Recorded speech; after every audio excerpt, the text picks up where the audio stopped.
I have now been grinding for a bit, so since the last time, day 145, now it's day 381, just past 1 game year. So let's see.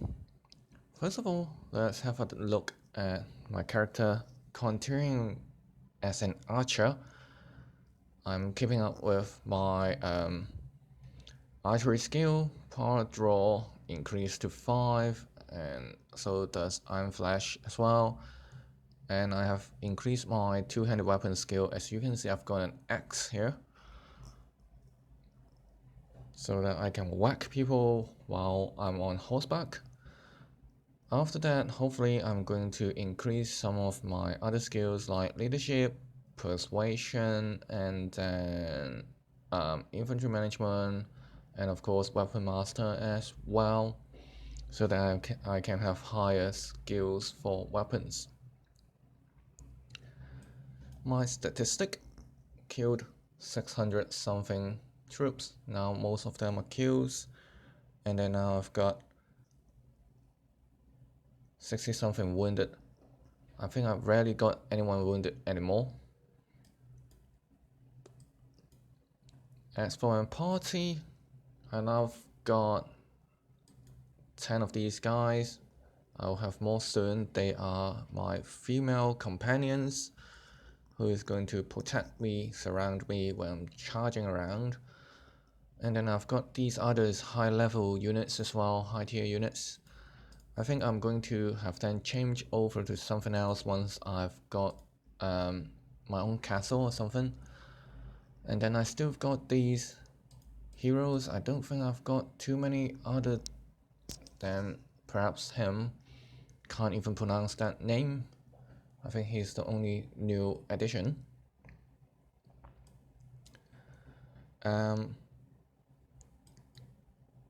Again, now high renounce after spending a lot of time killing bandits and whatnot. So 400 and something, good time to go and have myself some land, I think. And also, people are starting to say, hey, I know you, even at the first time of meeting. Party size increased to 78, not too much of an increase from the last time, and morale is not easy to keep it up. I think 68 is okay. So the budget is like this. I basically have an enterprise in every single town, although I have not go through with most have done. Most of them have die works for the majority of their towns, because die works are very profitable most of the time. But I stick to something that is relatively normal, which is having different enterprises in different towns, even though it doesn't actually matter in terms of the in-game economy. Similar to last time, I haven't actually nurtured any relationship with lords. The highest now up to 10 for Sanjay Khan, and the lowest is still only -3, which is pretty much nothing.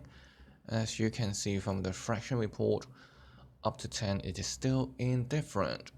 But I think I'm going to have to pick one of these fractions to join, so that I can start my actual path towards being an empress. So that's the update for now, and hopefully we'll start having some actual battles for land and even castles quite soon.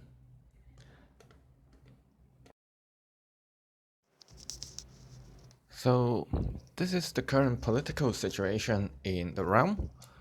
1 year is a long time in the game, I guess. There's a lot of territory that has changed hands. For example, the south is totally dominated by the Serenade Sulfanate, those in yellow. They have, I think, taken over Khajiit Khanate's territory of Hama, Nara, and Toga. The other main group in the south is the Rodok in green. They actually have not changed that much since the start of the game. They still have the three tanks of Yellen, Veluka, and Jakala. As mentioned before, these territories originally belongs to the Khajiit.